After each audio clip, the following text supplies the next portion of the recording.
Colonel Ajit Singh ji, Lucknow से। महाराज जी, भगवत मार्ग बहुत मीठा लग रहा है। इस मार्ग पर हमने धीरे धीरे सात्विक भोजन शुरू पहली कर बात तो हम धन्यवाद देते हैं जो आपको मीठा लग रहा है। लेकिन भगवत मार्ग सबको कड़ुआ लगता है। प्रारंभ यत तज्ञ विस्म्यु परिणामे अमृतोपमम, ये थोड़ा प्रारंभ में विषवत मार्ग लगता है और विषयों का प्रारंभ में अमृतवत लगता है, तो परिणामे विस्म्यु। पहली बात तो धन्यवाद कि आपको ये मीठा लगने लगा, ये बहुत बढ़िया बात है जी।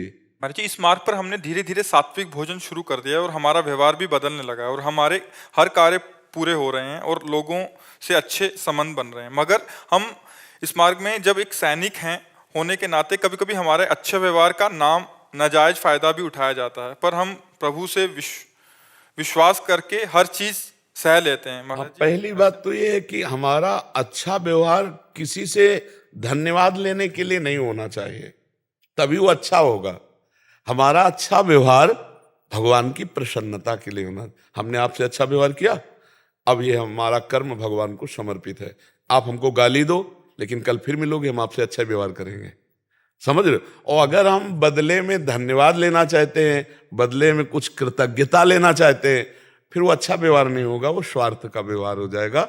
अच्छा वही है जो भगवत प्राप्ति करावे, अच्छा वही है जो असंगता बढ़ावे, अच्छा वही है जो सहनशीलता और तितिक्षा बढ़ावे।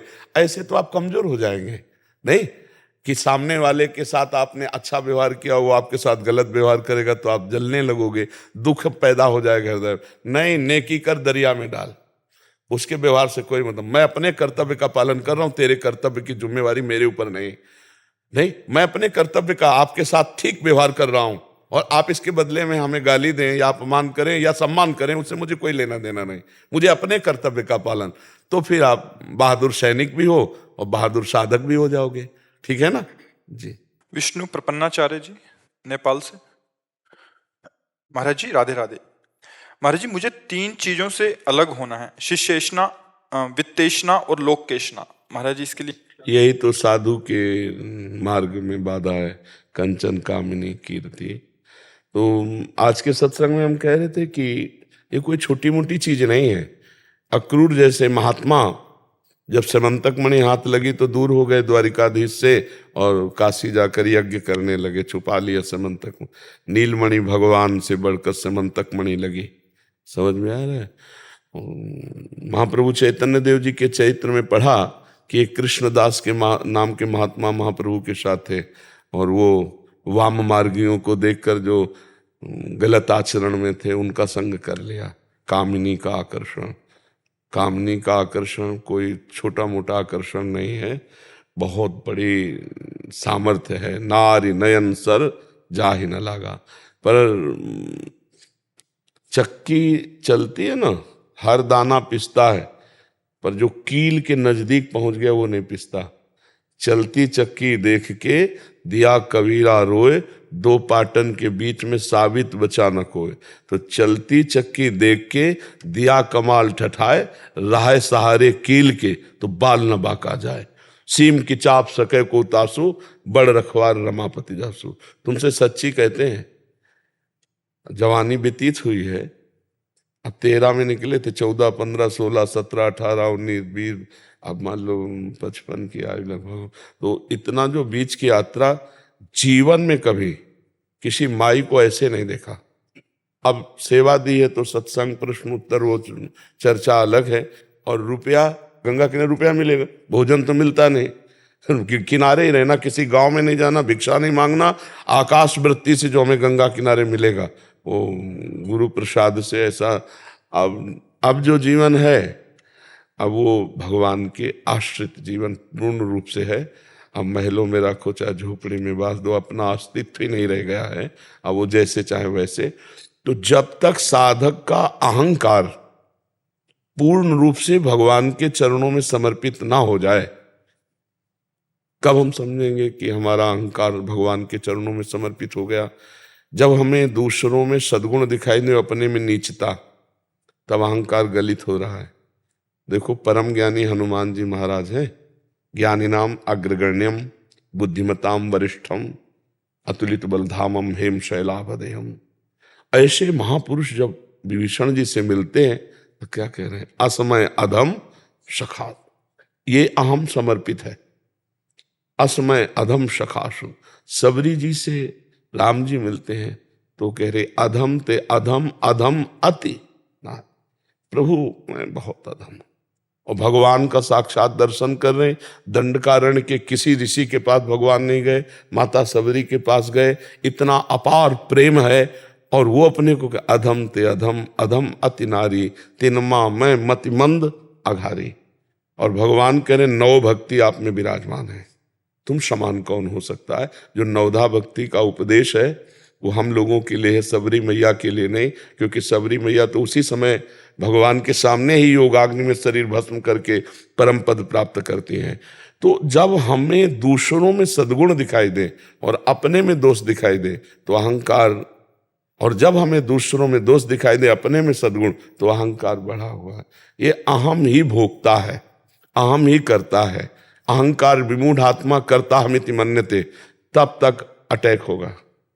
ये तीनों अटैक कर सकते हैं, कंचन, कामिनी और यश, कीर्ति, प्रतिष्ठा, जो पुत्रेष्णा, वित्तेष्णा और लोकेष्णा शास्त्रीय शब्दों में कहे जाते हैं। अहम पर इसका अटैक होता है। देहाभिमानी जीव जब अपने को पुरुष या स्त्री रूप में देखता है तो काम भाव उसके अंदर आएगा। देहाभिमानी जीव जब अपने शरीर सुख की आकांक्षा करता है तो उसे अर्थ की चाहना होगी। देहाभिमानी जीव जब अपने को गुणवान समझता है तो यश, कीर्ति की कामना होगी। और अगर ये तीनों हैं, तीनों में से एक भी है तो भगवत प्राप्ति नहीं होती। पुत्रेष्णा, वित्तेष्णा, लोकेष्णा, तीनों को मिटा दे। मन वचन कर्म से भगवान की शरण में हो गए और केवल केवल हमें भगवान चाहिए। ब्रह्मर्षि वाल्मीकि जी महाराज भगवान श्री राम से कहते हैं, जननी सम जानहु पर नारी, धन पराए बिसते बिस भारी। जिन्हि राम तुम प्राण प्यारे, तिनके मन शुभ सदन तुम्हारे। तुम्हि छाड़ी गति दूसरी नाही, बसहु राम तिनके मन माही। काम क्रोध मद मान न मोहा, लोभ न क्षोभ राग नहीं द्रोहा। जिनके कपट दंभ नहीं माया, तिनके हृदय बसहु रघुराया। सरल भाव से भगवान की शरण में होकर नाम जप करो। जबान का स्वाद छोड़ दो तो जनेंद्री की मांग खत्म हो जाएगी। जब जबान का स्वाद छोड़ दिया तो कंचन की मांग खत्म हो जाएगी। क्योंकि रुपया प्रिय नहीं है, रुपया से भोग सामग्री मिलती है, ये प्रियता रुपया की है। और अपना तन मन प्राण प्रभु को समर्पित है। अब यश कीर्ति प्रभु की है। अगर कोई हमें प्रणाम करता है तो मेरे भगवान को प्रणाम करता है, क्योंकि हम भगवान के बिके हुए दास हैं, इस भाव से प्रणाम करता है। कोई इस मलमूत्र के भांड शरीर को प्रणाम नहीं करता, सबके शरीर यही हैं, पर एक बात को प्रणाम करता है कि मैं जिस कसौटी पे चलना चाहता उस कसौटी से विमुख हो गया और तुम पास हो गए।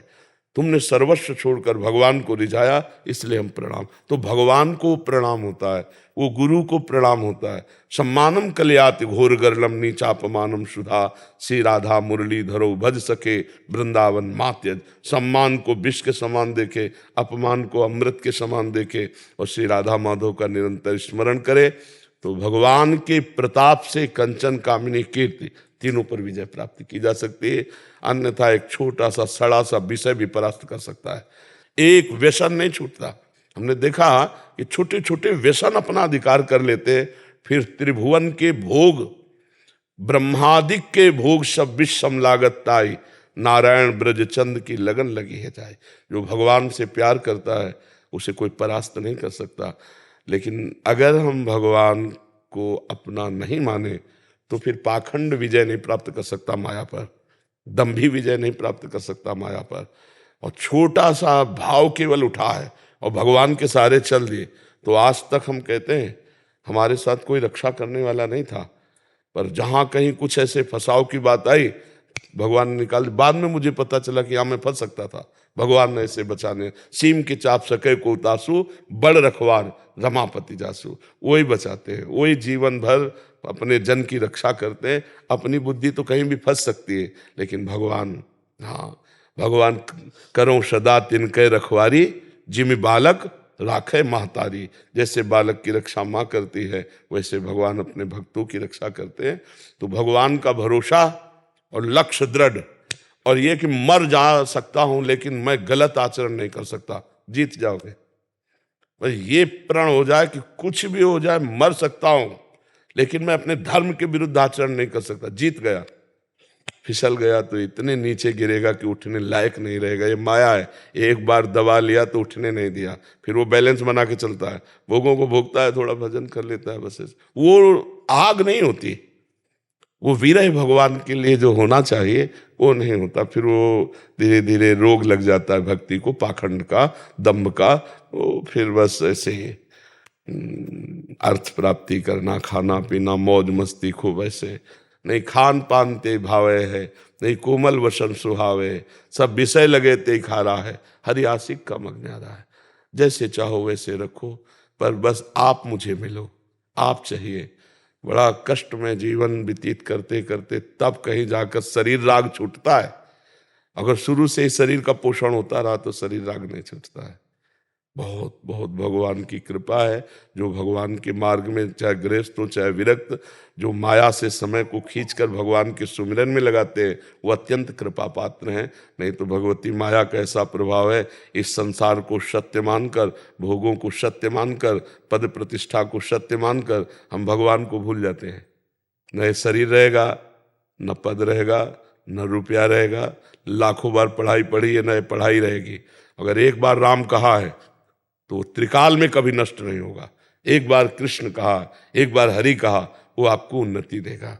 वो आपको कहीं ना कहीं भक्तों का सानिध्य दिला करके भगवत भक्ति का प्रादुर्भाव करेगा। इसलिए वो बड़े धन्यवाद के पात्र हैं जो भगवान के मार्ग में अंदर से चलते हैं। ये यात्रा अंदर की है, बाहर से तो जो भी आरती पूजा ये तो सब क्रियाएं हैं, अंदर की बात, ये बात अंदर की है। यात्रा ये अंतर के, अध्यात्म कहते हैं ना इसे, ये अंतर यात्रा है। अंतर में घुस जाओ।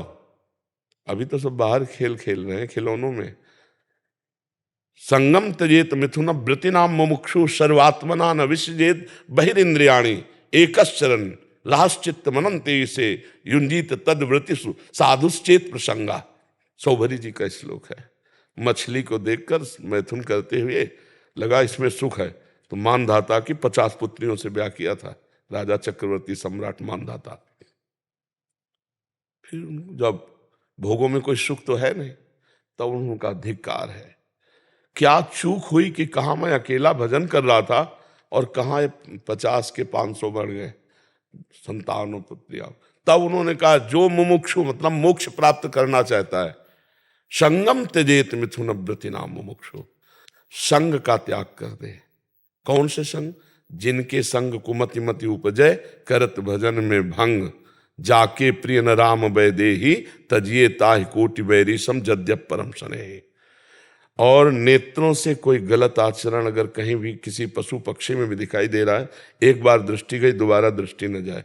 खतरनाक चीज मोबाइल साधु साधक के लिए तो बहुत खतरनाक है, क्योंकि जब मन चंचल हुआ, सर्च किया, पढ़े लिखे लोग हैं, जीवन की हानि हो जाएगी, जीवन की हानि। वो गलत देखा तो फिर साधुता का फिर नाटक ढोंग होगा, साधुता नहीं हो सकती। और बड़े बड़े मोबाइल सबके पास होते हैं, बहुत बचने की जरूरत है। मोबाइल में दोनों चीजें, जड़ चेतन गुण दोष में विश्व कीन करता, तो उसमें भी गुण है। गुण है संतों का सत्संग सुन सकते हो, आवश्यक फोन कर सकते हो, आवश्यक कार्य कर सकते हो। लेकिन दोष है कि गलत से गलत जो हम छोड़ने के लिए भगवत मार्ग में आए वो सब आप देख सकते हो। और वो देखा तो फिर जो हम देखते हैं, जो सुनते हैं, जो बोलते हैं, उसी का मनन होता है। और जो मनन होता है वही क्रियाएं होती, रोक नहीं सकते, वही क्रियाएं होंगी। इसलिए देखना सुनना बोलना पवित्र किया जाए, भगवान के आश्रित हुआ जाए। और भोजन जिसका सरस उसका भजन नीरस, और जिसका भोजन नीरस उसका भजन सरस। ये जीवन भर की बात, अनुभव की बात कह रहा हूं। भोजन सरस, हम रात दिन एक गरीब आदमी की तरह मेहनत करें, जैसे ओवर टाइम गरीब आदमी पैसे के लिए, ऐसे हम भजन के लिए करें तो भगवान कृपा करते हैं, ये त्रिगुणात्मिका माया को हटा देते हैं। यही माया है कंचन कामनी कीर्ति। हमें भ्रम हो जाता है कि इसमें सुख है, अगर सुख होता तो सब भोग रहे, आनंदित हो जाते, विश्राम मिल जाता। अब कछुनाथ न चाही मोरे, लेकिन किसी का हृदय ऐसा नहीं कहता अब कछुनाथ न चाही। चाह पे चाह, तृष्णा, भोगे हुए भोगों को पुनः भोगने की तृष्णा। इसलिए जो वैराग्यवान है उनको बहुत सावधान रहना चाहिए। हाँ, कस्तरति मायाम, कस्तरति मायाम, देवर्षि नारद जी से कौन माया से तर सकता है? बोले यो संगास्त्य जति, यो महानुभाव सेवते, जो महापुरुषों का संग करता है और कुसंग का त्याग करता है। निर्ममो भवति, जो किसी से ममता नहीं रखता। सातरति, उतर जाता है। इसलिए कुसंग का त्याग, सत्संग का सेवन, और ना अपने शरीर से ममता और न किसी शरीर से ममता। ममता तो केवल प्रभु से करनी है ना, उनके नाम में, उनके रूप में, उनकी लीला के, उनके धाम में। तो ऐसे चलो तो कंचन काम और जितने भी विकार हैं सब शांत हो जाएंगे भगवान की कृपा से, अहंकार के बल से नहीं, भगवान की कृपा से। धनम मदीयम तव पाद पंकजम कदा नु साक्षात् करवाणी चक्षुषा कदा पुनः शंखरथांग कल्पक ध्वजारविंदाम कुशवज्र लांछनम। इसी को चरितार्थ करने के लिए दास बहुत प्रयत्न। हाँ बिल्कुल, भगवान के चरणों का स्मरण करते रहिए और नाम न छूटे, सब आ जाएगा। देखो, हम लोगों को कोई कमी नहीं है जानकारी की, किसी को भी आप, जानकारी सबको है, लेकिन जानकारी का प्रयोग करने के सामर्थ्य नहीं है। जानकारी आप, हम कहते हैं गांव के आदमी से सुन लो, संसार नाशवान है, यहाँ कुछ टिकने वाला नहीं, कोई कुछ ले नहीं जाएगा, और सब कोई जानता है। जब 100 लेके जाते हैं राम नाम सत्य है, देखो सत्य का ज्ञान है उनको, कह रहे राम नाम सत्य है, और जब परिवार के रोते हैं तो समझाते हैं बैठकर, अरे भाई का आवाज हो गया कल, सबको जाना। लेकिन वो जानकारी उनकी जानकारी नहीं है, उस जानकारी का प्रयोग नहीं, तो जानकारी किस काम के? बंदूक लिए घूम रहे हो, दुश्मन आया मार नहीं पाए, शत्रु आया उसको परास्त नहीं कर पाए, अस्त्र वेत्ता बनते हो, तो फायदा क्या हुआ? तो हमारे पास जानकारियां तो बहुत है, लेकिन उसका प्रयोग नहीं है। प्रयोग के लिए बल चाहिए, और बल मिलता है नाम से। जितना भजन करोगे उतने अध्यात्म बलवान बनोगे। अगर भजन नहीं है तो उपदेश हो सकता है, प्रणाम नमस्कार मिल सकते हैं, रुपया पैसा मिल सकते हैं, वाहवाही मिल सकती है, लेकिन भगवान का साक्षात्कार नहीं हो।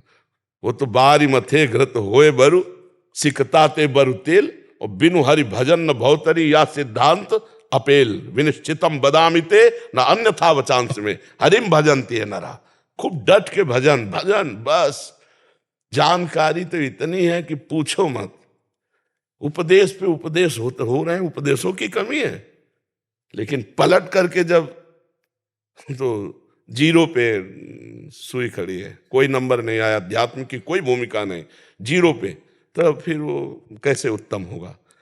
हमारी जानकारी हमको अध्यात्म की भूमिका पर चढ़ावे, हम द्वंद्वों को सहें, हमारे अंदर वो योग्यता आवे जो संतों की लक्षण बताए गए हैं, वो भजन से आएंगे। सबको जानकारी है, जैसे हम जानते हैं ये गलत है, फिर भी हम कर रहे हैं। क्यों?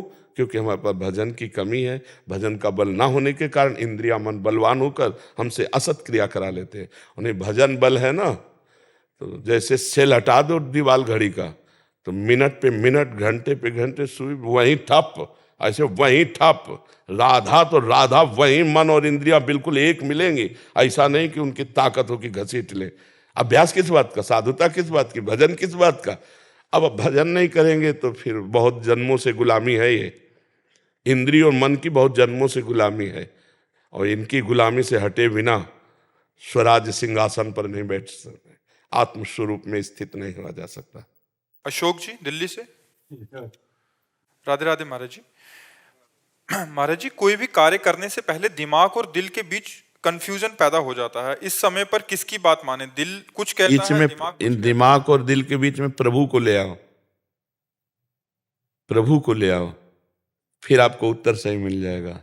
उस समय भगवान का स्मरण करने लगो कि प्रभु इसमें मुझे क्या करना। लंका में प्रवेश करने के पहले हनुमान जी की, लंका बहुत ही निशाचरी, वहाँ बोलबाला सब, तो हनुमान जी कैसे प्रवेश कर रहे हैं?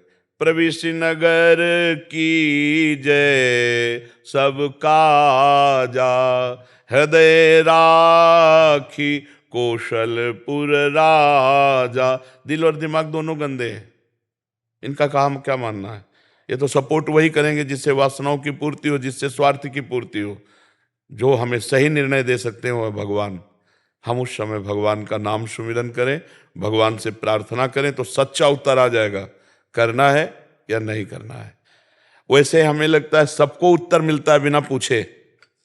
आप जब गलत कार्य की तरफ कदम बढ़ाएंगे तो आपको उत्तर मिल जाएगा, गलत है मत करो। आता है कि नहीं? सच्ची बताना, हृदय में एक अंदर आता है, यार गलत है मत करो, पर हम उनकी बात नहीं सुन पाते। तो उनकी बात सुनने के लिए मुझे पावर चाहिए और बात मानने के लिए पावर चाहिए। इसलिए राधा राधा राम कृष्ण हरि, जो नाम प्रिय लगे नाम जप करो। अपनी सद जानकारी का सदुपयोग करने के लिए हमें पावर चाहिए, वो भगवान के नाम से मिलेगा। सद जानकारी सबको है, सद जानकारी सबको है कि ये नहीं करना चाहिए, ये नहीं करना चाहिए, ये सबके अंदर आता है, पर उस जानकारी का प्रयोग करने की सामर्थ्य नहीं है। हम इंद्रिय और मन के गुलाम हो चुके हैं, जैसा चाहते हैं वैसा हम कर बैठते हैं। तो हमको इस समय भजन चाहिए, भजन बल के द्वारा हम सही और गलत का निर्णय कर सकते हैं। नहीं तो मन तो सही कहता है, बुरे से बुरा कर्म करने के लिए वो सलाह दे देता है। बेईमान धोखेबाज सलाहकार नष्ट कर देता है मालिक को पक्का।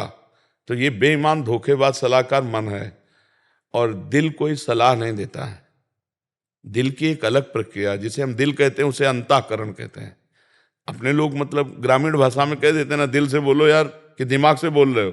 दिल का तात्पर्य हृदय, और हृदय का तात्पर्य शास्त्रीय भाषा में अंतःकरण। अंतःकरण चार होता है, मन बुद्धि चित्त अहंकार। बुद्धि का काम है निश्चय करना, मन का काम है संकल्प बनाना, चित्त का कार्य है उस विषय का चिंतन करना, अहंकार का कार्य है स्वीकार कर लेना। जब बुद्धि का निर्णय होता है तो गलत होता है, और जब बुद्धि में विवेक होता है उसका निर्णय होता है बहुत सही होता है। विवेक जो बुद्धि में उपजता है वो सत्संग से होता है। बिन सत्संग विवेक न होई, और राम कृपा बिन सुलभ न सोई। विवेक कभी गलत निर्णय नहीं देता, बुद्धि गलत निर्णय दे देती है। ये हमारे शत्रु हैं, जो जीते हुए मन बुद्धि नहीं है, ये हमारे दुश्मन हैं। जब तक हम नाम जप नहीं करेंगे तब तक हम में वो बल नहीं आएगा कि हम गलत सलाह देने वाले मन बुद्धि को पकड़ पावें। हम उसी में दस्तखत कर देते हैं जो कहे, और 5 मिनट का काम सीधे गोली मारी गई, सीधे फांसी की सजा हुई, सीधे जेल गए। ये बात नहीं, ये धोखेबाज मन बुद्धि है। इनकी सलाह में ही पूरी जेल भरी है, इनकी सलाह में ही सारे कुकर्म होते हैं। और जिसकी बुद्धि भगवान से जुड़ी है उस बुद्धि में विवेक होता है, सही निर्णय विवेक कर पाता है, सही निर्णय विवेक कर पाता है। 50,000 की घूस में पूरी पढ़ाई लिखाई और पूरी की पूरी सब बर्बाद कर दी। बुद्धि ने निर्णय कर दिया ना कि फ्री मिल रहे। अब कितना पढ़ा होगा, कितना वो अपने परिवार के लिए आशा रखता होगा, परिवार कितनी आशा रखते, चंद रुपए में वो सब खत्म हो। बुद्धि का निर्णय। अगर बुद्धि में विवेक है तो नहीं, हमें सरकार देती है जितना हम उतने से काम चलाएंगे, लेकिन दोषी को बख्शेंगे नहीं, निर्दोष को दंड नहीं देंगे। अब उसका सही मार्ग चलने लगा। जहां हमारे अंदर बुद्धि की केवल प्रधानता होती, विवेक नहीं होती, वहां फंसा देती है बुद्धि। बुद्धि फंसा देगी। और जहां विवेक होता है तो बुद्धि को फंसने नहीं देगा, वो जलन पैदा कर देगा। नहीं, हमारा ऐसा नहीं, हम गलत नहीं होने देंगे। बहुत से ऐसे संसार के कार्य हैं जहां से हमने अपनी प्रतिष्ठा खो दी, जहां से हमने अपना सुख खो दिया, जहां से अपनी हमने शांति खो दी, ये मन और इंद्रियों के कहने से। तो मुझे लगता है सही निर्णय आत्मस्वरूप गुरुदेव अंदर बैठ कर देते हैं, उसके सुनने की और उसके पालन करने की सामर्थ्य भगवान के भजन से आएगी। नाम जप करो और फिर पूछो सही उत्तर ना आवे तो हमें बताना। नाम जप करते हुए गलत सोचोगे तो जलन पैदा हो जाएगी, और सही सोचोगे तो शीतलता आ जाएगी। एकदम हृदय शीतल होने लगे। बस समझ लो, जब हृदय ठंडा होने लगे तो समझ लेना बात सही है, और जब हृदय में थोड़ी भी जलन हो तो रुक जाओ, गलत मार्ग में जा रहे हो, वापस लौटो। नाम जब करोगे तब ये स्थिति आएगी, नहीं तो एक झोंका मन मारेगा और आप वो कार्य कर बैठेंगे जो बुद्धि ने सोच रखा है गलत। आप हमारी बात समझ पा रहे जी? ऐसे ही संजय कुमार द्विवेदी जी, प्रयागराज से। राधे राधे महाराज। राधा वल्लभ श्री हरिवंश महाराज जी। गुरुदेव भगवान, ये जीव केंद्रीय कारागार प्रयागराज में तैनात है। लगभग 1 वर्ष से आपका सत्संग सोशल मीडिया पर सुनता रहता हूँ तथा राधा नाम का जप भी कर रहा हूँ। कारागार के अंदर जिज्ञासु कैदियों के साथ सत्संग करता हूँ। आपके सत्संग से प्रभावित होकर ये जीव आपकी शरण में आया है। गुरुदेव, इसी जन्म में अपने आत्म स्वरूप का दर्शन करना चाहता हूँ। क्या ये संभव है? जैसे अर्जुन को भगवान श्री कृष्ण ने अपना स्वरूप दिखाया था जिससे उनका संपूर्ण संशय ही नष्ट हो गया था, ठीक उसी प्रकार भगवान श्री कृष्ण का स्वरूप देखना चाहता हूँ जिससे मेरे मन में किसी भी प्रकार का संशय। भगवान ने कहा है यज्ञ और तप आदि के द्वारा मेरे इस स्वरूप का दर्शन नहीं हो सकता, मेरी अनन्य भक्ति के द्वारा ही स्वरूप का दर्शन हो सकता है। तो अनन्य बनने के लिए बहुत बड़ी मेहनत करनी पड़ती है। जननी जनक बंधु श्रुत दारा तन धन धाम सुहृद परिवारा, इन सबकी ममता ताग बटोरी मम पद मनहि बांध बर डोरी। एकमात्र श्री भगवान से अपनापन, पत्नी पुत्र माता पिता परिवार में भगवत भाव। जैसे अभी हम मेरी माँ है, इस भाव से सेवा करते हैं। आप भाव करो कि मेरे भगवान ही माँ के रूप में है, मेरे भगवान ही पत्नी के रूप में है, मेरे भगवान ही पुत्र के रूप में। क्योंकि सबके रूप में शरीर ये पांच भौतिक है, लेकिन अंतर में जो प्रकाशक तत्व है वो भगवान ही है। जब ये भाव आ जाएगा, शरीर से अन्य संबंधों से ममता समेटकर श्री भगवान में समर्पित हो जाएगी और एकमात्र भगवान के चिंतन करते हुए अपने कर्तव्य का पालन करेंगे तो कुछ दुर्लभ नहीं है। भगवान का विराट स्वरूप देखना चाहते हो? ये है, ये जो आप चराचर जगत देख रहे हो ना, ये भगवान के एक अंश में विराजमान। गीता जी में भगवान कह रहे यो माम पश्यति सर्वत्र सर्वम च मयि पश्यति तस्याहम न प्रणश्यामि सच में न प्रणश्यति। जो मुझे सर्वत्र देखता है और सबको मेरे में देखता है, उससे मैं कभी दूर नहीं रहता, वो कभी मुझसे दूर नहीं रहता। मैं सदैव उसकी दृष्टि में रहता हूँ। मेरे भगवान इन सब शरीरों के अंतर्गत विराजमान है। आप भी सब भगवान का आदर करते हैं। कैसे करते हैं? जब शरीर से भगवान अंतर ध्यान हो जाते हैं तो आप शरीर का अनादर कर देते हैं, जला देते हैं, गाड़ देते हैं। अभी जीवित में जो आदर करते हैं, मेरा भाई मेरी पत्नी मेरा पुत्र, वो भगवान का ही आदर करते हैं। उसी भाई उसी पत्नी उसी पुत्र के शरीर से हमारे भगवान अंतर ध्यान हो जाए तो आप पैसा देकर जला देते हैं, भारी अनादर कर देते हैं, उस शरीर का विध्वंस कर देते हैं, उस शरीर को नष्ट कर देते हैं। तो सम्मान भगवान का ही तो कर रहे हैं ना। तो हम भगवान क्यों नहीं मान रहे? सब में भगवान को देखें, वही भगवान बैठे हुए हैं। अपने स्वरूप को भूले हुए हम अपने को देह मान रहे, ये अपने को देह मान रहे, यही अज्ञान है। आज ब्रह्मा जी स्तुति में सत्संग में यही कह रहे थे कि प्रभु आप सबकी आत्मा हैं। और भगवान भी गीता जी में कह रहे हैं मत्ता परतरम नान्यत किंचिदस्ति धनंजय, मेरे सिवा किंचन मात्र और कोई नहीं। तो आपको सही कहते, जड़ चैतन्य स्त्री पुरुष दुष्ट महात्मा, यही भगवान का विराट स्वरूप है। इस संसार में देख रहे हो ना, कोई बहुत नीच स्वभाव का है, कोई बहुत उच्च स्वभाव का है, कोई दयालु है, कोई क्रूर है। तो विराट में रूप देखिए आप भगवान के जो चित्र की भावना में झकाए गए हैं, सौम्य रूप, घोर रूप, शांत रूप, अशांत रूप नहीं दिखाया गया? यही है। ये चराचर जगत भगवान का विराट रूप है। सब में भगवान है और सब भगवान में है। भगवान के सिवा कोई नहीं। ये वास्तविक ज्ञान हो जाना, केवल पढ़ लेना प्रवचन कर लेना ये बात अलग है। अब ये ज्ञान कैसे होगा? जब हम निरंतर नाम जप करेंगे। जैसे आप कह रहे हैं 1 साल से सत्संग सुन रहे हैं और नाम जप कर रहे हैं। 97 से सन 97-98 में जी। एक संत भगवान वो सत्संग करते थे जी। तो 96-97 से जी तो मतलब हम कई जगह से जाना आना शुरू किए जी। और जगह तमाम जो है सत्संग में जी। तब से हम आते जाते हैं। और हम कुछ जैसे कि ये 5 बातें जीवन में उतार लो, सब ठीक हो जाएगा। पहला स्वाध्याय, ये जैसे पंच सकारण चूर्ण होता है ना, तो उधर बिगड़ जाए तो ठीक कर देता है। ऐसे ये 5 सकार साधन है।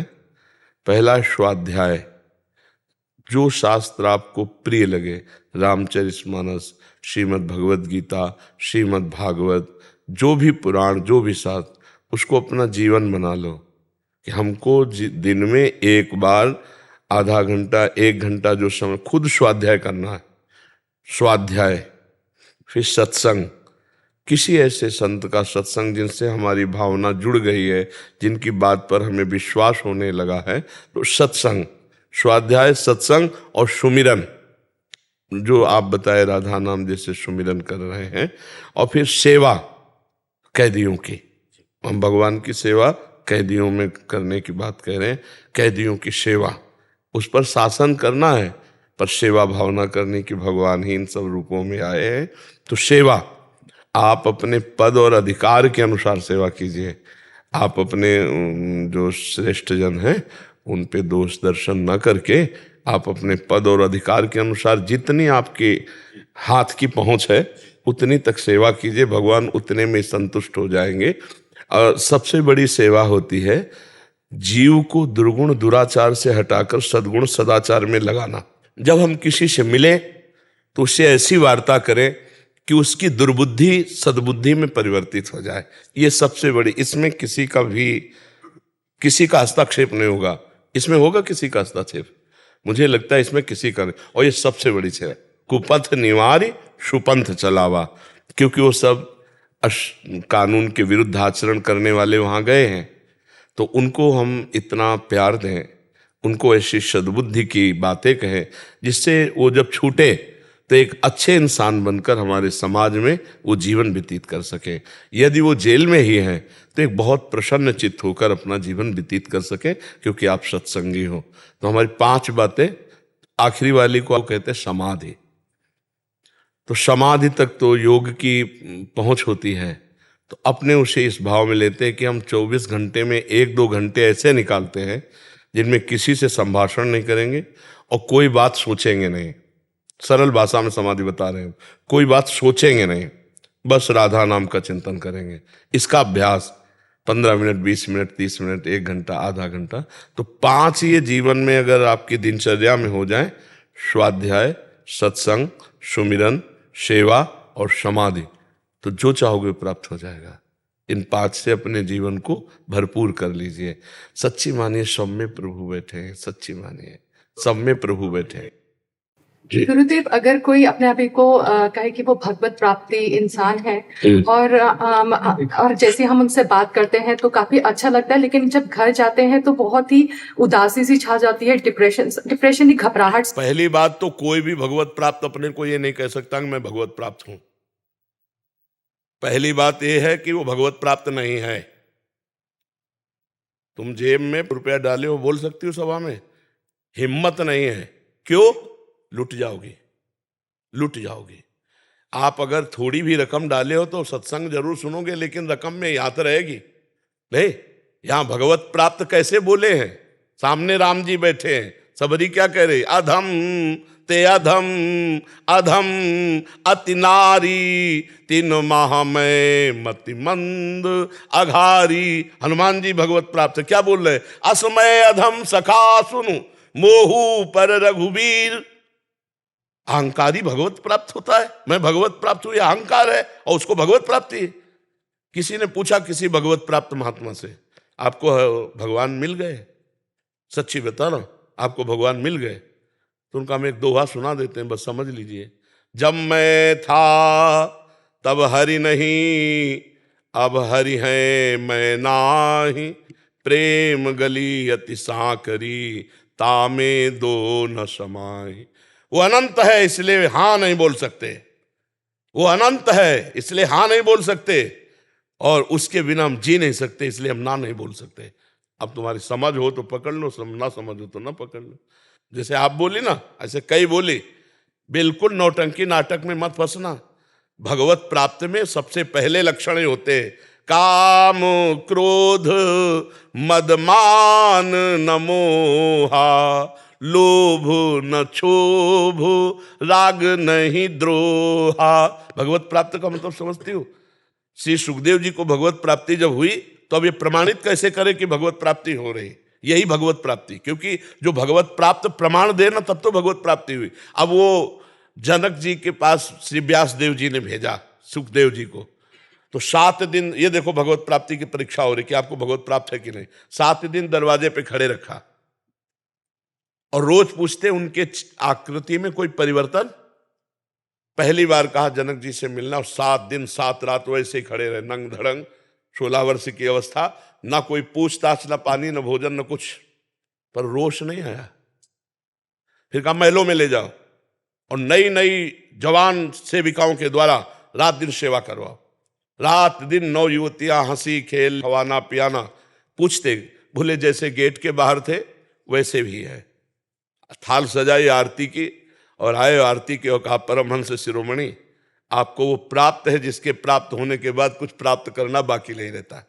ऐसा कोई अपने आप कहेगा मैं भगवत प्राप्त हूं, काहे को मजाक कर रहे? आज ड्रामा चल रहा, नौटंकी चल रही। भगवत प्राप्त से पूछो तो हाथ जोड़कर ये कहेगा हमारे जैसे अधमों पर भगवान की कृपा है, उनके नाम से जी रहे, भगवत प्राप्ति क्या, हम तो नीच है। सीधे भगवत प्राप्त महापुरुषों के यही वचन निकले, क्वा हम तुच्छा परम मधमा प्राण हो गर्ह कर्मा यत नाम स्फुरत महिमा हरेश वृंदावन। हे जी, तो हम इससे कैसे क्योंकि हम काम करते हैं, वही हमारे पास हमेशा आते हैं, हमारा भजन पूरा बाधित हो जाता है, हम बहुत कोशिश करते उनमें भगवत भाव करो, उनकी बातें मत सुनो, नाम पर ध्यान दो, भगवान का नाम ध्यान में रखो और सब में भगवत भावना करो, ना किसी की निंदा करो, ना किसी का संग करो, बहुत संभाल कर अपने आप को रखो। भजन मार्ग में चरित्र पवित्र हो तभी भगवत प्राप्ति के योग्य हो। चरित्र भ्रष्ट ना आदमी न पुरुष स्त्री, कोई चरित्र भ्रष्ट भगवान को नहीं पा सकता। अबलक चरित्र भ्रष्ट रहा लेकिन अबलव नसानी अबना न सही हो तो प्राप्त कर लेगा, लेकिन चरित्र भ्रष्ट भगवान को नहीं प्राप्त कर सकता। बहुत सावधान रहना, कलयुग है। भक्ति का एक दिखावा करके बड़ा दम्भ व पाखंड के नौटंकी नाटक चल रहे हैं। दूर से सत्संग सुनो, दूर से सत्संग सुना, उनकी बात पकड़ी, निकल गई, भजन किया चुपचाप अपने घर में बैठ के, फिर महीना 2 महीना में कभी सत्संग सुना, चुपचाप निकल गए। आजकल मोबाइल का जमाना, जो सत्संग पसंद आवे सुनो, एकांत में बैठकर भजन करो। जो नौकरी, जो पेशा, जो भी कर रहे हो, अपनी ड्यूटी ईमानदारी से करो, वही पूजा है। भगवान का स्मरण खास भजन है, भगवान की स्मृति ही। पूरी गीता सुनने के बाद अर्जुन जी को क्या मिला? नष्टो मोहा स्मृतिर्लब्धा तत्प्रसादान में अच्युता, भगवद स्मृति, स्वरूप स्मृति, स्मृति प्राप्त होना ही सबसे बड़ी बात है। डॉक्टर शैलेश खड़कवाल जी सिंगापुर से। राधा वल्लभ श्री हरिवंश महाराज जी, आपके चरणों में कोटि कोटि प्रणाम। गुरुदेव, अपने गुरुदेव और आपकी कृपा से इस जीवन में आना हुआ और सेवा, त्याग और प्रेम का मार्ग स्फुरित हुआ। सेवा जगत के लिए, त्याग अपने लिए और प्रेम प्रभु के लिए हो, ऐसा ज्ञान प्रकाशित हुआ। प्यारे गुरुदेव, क्या हम ऐसा मान सकते हैं कि कर्म, शरीर और संसार, इन तीनों का एक ही स्वरूप है और इनका भगवत प्राप्ति में कोई विशेष महत्व नहीं है, तथा प्राणी के जीवन में कोई भी भयंकर रोग या परिस्थिति, विकट प्रतिकूलता प्राणी के सुख भोग का नाश करने के लिए ही आती है और प्रारब्ध इसका निमित्त बनता है? गुरुदेव, हाँ, विवेकी का यही निर्णय है। जो सतमार्ग का पथिक विवेकी, उसका यही निर्णय जो आप बोल रहे हैं। पर कर्म का बड़ा महत्व है, देह का बड़ा महत्व है, संसार का बड़ा महत्व है। पहले आपको सपोर्ट किया, अब उसकी व्याख्या कर रहे हैं। अगर ये हमें पंचभूत देह ना मिलता तो मुझे भगवत तत्व का बोध कराने वाला विवेक भी न मिलता। अगर मुझे पांच भौतिक शरीर न मिलता तो मैं समाज की सेवा भी नहीं कर पाता, और मुझे ये ज्ञान नहीं होता कि समाज की सेवा का क्या सुख है और शरीर के राग के त्याग का क्या सुख है। इसलिए इस शरीर पर बड़ा महत्व है। क्यों? क्योंकि इसने आत्मानंद की प्राप्ति का हमें मार्ग बताया। शरीर भी हमारा, 24 गुरुओं में एक शरीर भी गुरु बनाया दत्तात्रेय जी ने। संसार भगवत स्वरूप है। ये हम जब अपने सुख का त्याग करके और इनके सुख की भावना करके भगवत चिंतन किया तो जो शुद्ध ज्ञान प्रकट हुआ, बहुनाम जन्मनावन्ते ज्ञानवान माम प्रपद्यते वासुदेवा सर्वमिति सामात्मा सुदुर्लभा। तो संसार प्रथम धरा में मिथ्या है, ब्रह्म सत्यम जगन मिथ्या, लेकिन अंतिम धरा में सर्वम खलमिदम ब्रह्म। बहुत बड़ा महत्व है। वासुदेवा सर्वम, ये शरीर से तो हमें पता चला। अगर इस शरीर में न होते तो ना ये ज्ञान होता, ना ये भक्ति होती। इस शरीर का प्रथम में राग त्याग है। फिर बाद में तो जैसे गाड़ी का महत्व है, लक्ष्य तक पहुंचा देना, और लक्ष्य तक पहुंच गए तो गाड़ी में आग लग गई तो भी कोई परेशानी नहीं, क्योंकि हम अपने घर आ गए। लक्ष्य तक अगर हमारा चित्त, वृत्ति, मन, अंतःकरण, चतुष्टय जो है वो परमात्मा कार नहीं हुआ, भयानक रोग आ जाए, तो फिर आधे गाड़ी में आग लग जाने पर जो दशा होती है वही दशा उस साधक की होती है। और जिसकी भगवदाकार वृत्ति हो गई है तो मतलब स्मृति भी नहीं आती कि रोग है। लेकिन ये स्थिति प्राप्त महापुरुष के लिए, साधारण पुरुष तो विचलित हो जाएगा। साधारण पुरुष को भगवान नाम का स्मरण करने का इतना अभ्यास कर लेना चाहिए कि सुख और दुख में, निंदा और स्तुति में, मान और अपमान में, हर्ष और शोक में, लाभ और हानि में, जय और पराजय में भगवान का विस्मरण ना हो। ऐसा अभ्यास कर ले। फिर ये बात कि अब चाहे रोग आवे चाहे शोक आवे, पर देखो जरा सा शरीर में पीड़ा होगी तो मन बुद्धि का खिंचाव हो जाता है। मन बुद्धि का शरीर दुख सुख में खिंचाव होना ये बहुत भारी त्रुटि है आध्यात्मिक मार्ग के पथिक की। सुख में या दुख में दोनों हमारे बांधने का, शुभ या अशुभ दोनों बांध, सुख या दुख दोनों बांधने वाले हैं। तो प्रथम धरा में बहुत उत्तम बात है कि संसार की सेवा और शरीर के राग का त्याग और स्वरूप में प्रीति या भगवान में प्रीति। शरीर का कोई महत्व नहीं है, यही हमको शरीर के राग की स्थिति प्रदान करता है। पर शरीर का महत्व है, ये भी ब्रह्म स्वरूप है, इसके बाद की बात है। जैसे हम भक्ति में हैं तो भगवान की सेवा में आने वाले एक लोटे को भी पूज्य भाव से देखते हैं ना, मार्जन करके अच्छी जगह रखेंगे, भगवान की सेवा का लोटा है, तो ये जिससे हम मार्जन कर रहे हैं लोटे का, वो भी तो सेवा का पात्र है। तो फिर वो प्यारा भगवान के संबंध से हो जाता है। पहले प्यारा देहाभिमान से भोग भोगने के लिए होता है, अभी भगवान की सेवा का पात्र हो गया। तनु वांग मनोभिर अमलई सोहम तवैवाश्रिता। भक्ति शरीर से, मन से, वाणी से कामना रहित होकर, कामना ही मल है, मैं आपका सेवक हूं। अब सब कुछ भगवान का हो गया, अब कुछ त्याज्य नहीं बचा।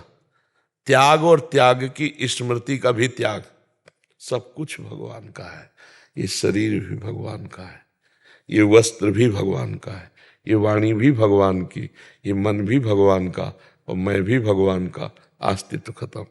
ज्ञान में शरीर मायाकृत, मैं चिदानंद, मायाकृत का त्याग, चिदानंद में स्थिति, फिर सर्वम खलमिदम ब्रह्म, फिर ये भी ब्रह्म। बाद में ये बचता नहीं है, हाँ ये भी ब्रह्म स्वरूप। तो पहले भी ब्रह्म स्वरूप था। जैसे पलटाओ इसको, पंचभूत जब अपने स्वरूप में आए, वो जब अपने स्वरूप में आए तो त्रिगुणात्मिक का अहंकार, अहंकार जब अपने स्वरूप में आया तो महातत्व, महातत्व जब अपने स्वरूप में आए प्रकृति, प्रकृति जब अपने स्वरूप में आई तो मूल प्रकृति, मूल प्रकृति जब अपने स्वरूप में आई तो ब्रह्म। तो पंचभूत क्या हुए? उधर से जब आया तो ब्रह्म, मूल प्रकृति, त्रिगुणात्मिका प्रकृति, महातत्व, अहंकार, त्रिगुण अहंकार, उसी में पंचभूत।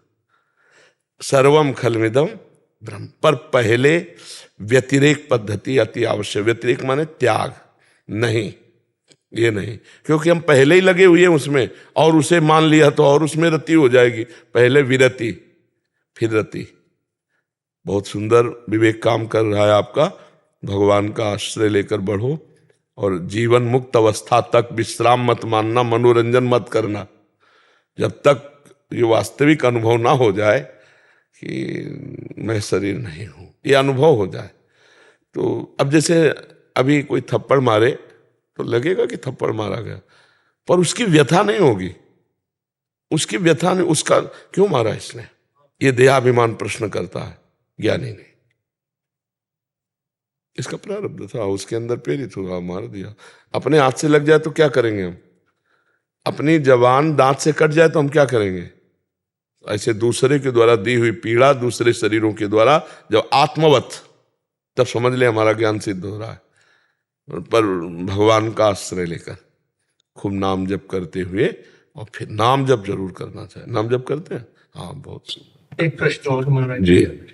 महाराज जी, अगर सदगुरुदेव भगवान साकार रूप में न हो अपने सामने, तो अहंकार कैसे कम हो सकता है?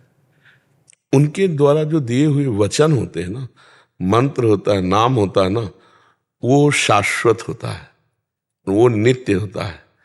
तो गुरुदेव का मूर्तिमान रूप तो अंतर ध्यान हो सकता है, पर अमूर्त रूप आपके साथ रहेगा। वही अमूर्त रूप ही अहंकार का नाश करता रहता है। गुरुदेव के दो रूप हैं, एक मूर्त और एक अमूर्त। जैसे आपका भी है, मूर्त में आपके इसका नाम लिया जाएगा और अमूर्त में आत्म तत्व रूप से है। तो आत्मा एक ही है सबकी, तो वो गुरुदेव आत्म तत्व रूप से आप में भी विराजमान है ना। तो जो विकार होगा तो वो ज्ञान रूप दंड के द्वारा उस विकार को नष्ट कर देंगे, वो आपके अंदर ज्ञान दे देंगे। ऐसा कि जब सच्चा ज्ञान हो जाता है तो गुरु शिष्य अभेद हो जाते हैं, फिर दो नहीं रह जाते हैं, एक ही है। नहीं, ऐसे भक्ता भेद हो जाता है।